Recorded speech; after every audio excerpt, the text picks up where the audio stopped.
Hello everyone, my name is Sandhya Avasthi, and in this lecture video, I'm going to discuss a new feature, Stream API from the subject, Object-Oriented Programming with Java.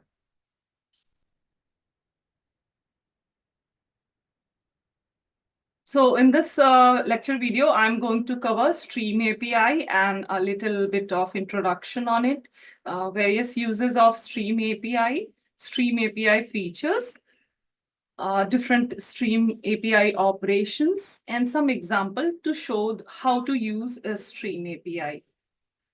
So Stream API application programming interface, this is included in Java 8 and beyond. In later version of Java 8 and Java 9, these methods are included. Stream API is used to process collection of objects. So the collection of objects could be like a stream of integer values or stream of string or stream of character. So this could be collection of various objects. Stream in Java is a sequence of objects that supports various methods. So once we generate a stream of, say, a string value or stream of, say, integer values, we can perform sequence of operation on it, which are basically known as like their pipeline. So this one operation is performed on the sequence of object, the next operation is performed on the sequence, then the next operation. So they are performed in form of a pipeline and then finally produce desired result. So a stream operates on a data source. So data source is that part that generates the data, mainly the sequence, and that could be like an array or a collection or some other type of sequence or group of objects. So a stream never basically provides storage for data. So though it provides, generates a stream of the collection of object, and different operations are performed on that stream. But while these operations are performed on it, they are not stored, so no storage is provided to the data. So for example, in this diagram, a stream pipeline is shown. So this is stream source, that is the source through which we basically generate the collection or sequence of collection, like array or any other collection. For example, like some set or some linked list. So this is that part and generates that collection of object or the sequence of data.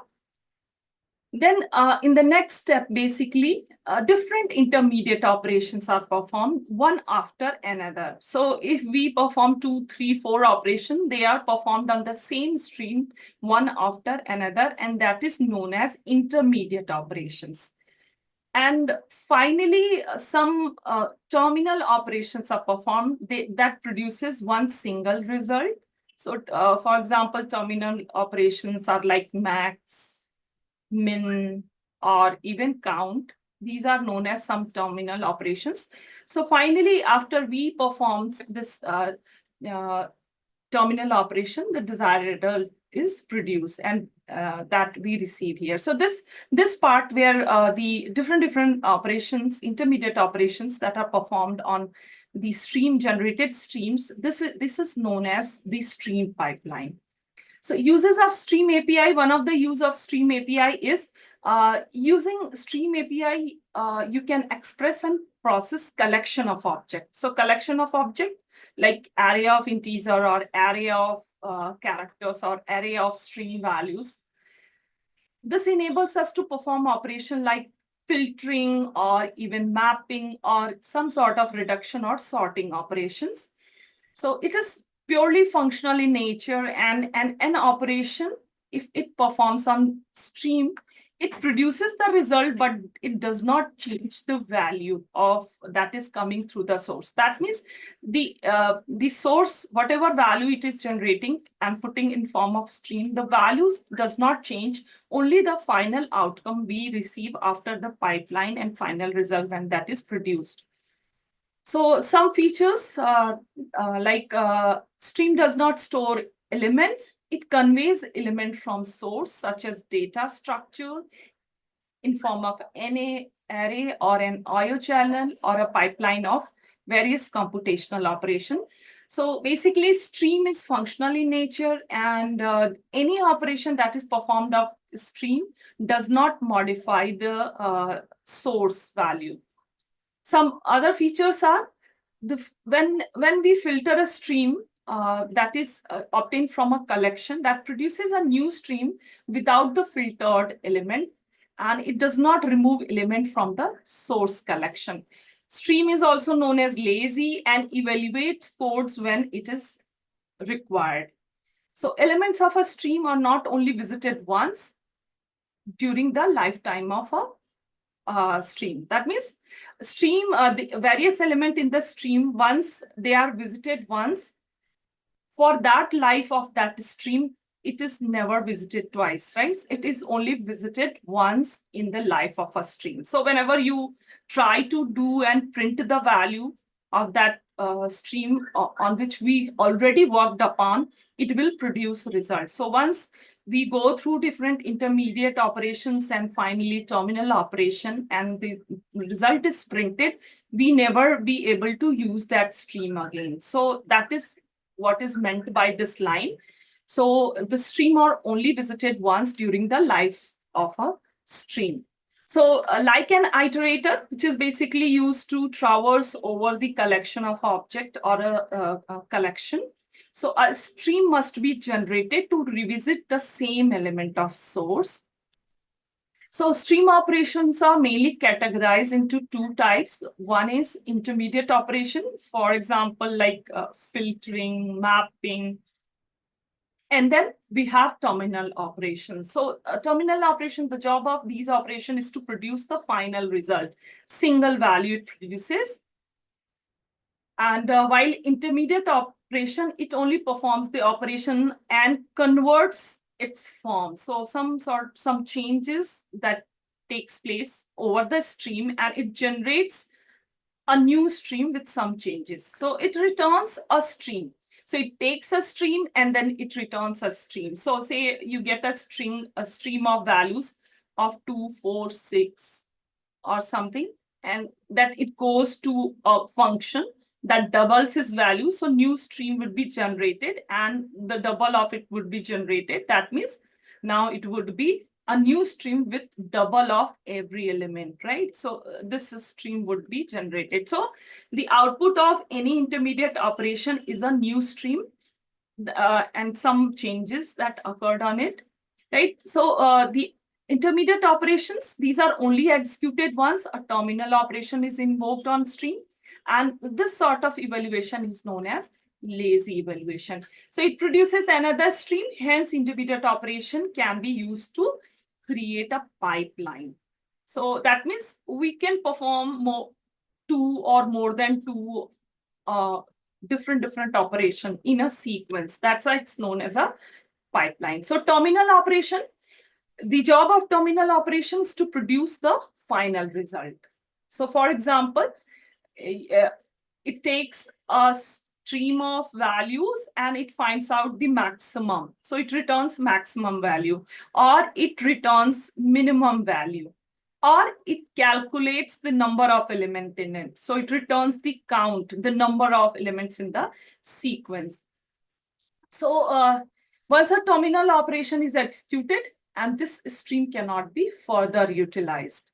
So example of terminal operations are minimum, maximum, reduce, count, etc. So this is a typical example that shows how a few intermediate operations are included here. So to use and work with Stream API in Java, we need to import utility package and mainly stream class from that utility package. So that's why this line is included, import java.utility.stream.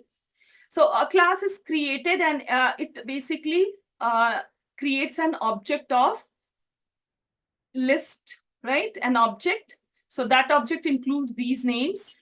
So basically string, a list of string And then here, using this stream method, a stream of these names are created. So this is the name object that includes the names, 5 names, John, Jane, Adam, Eve, and Mike. So stream method is used to basically create the stream of these names. So that means this collection.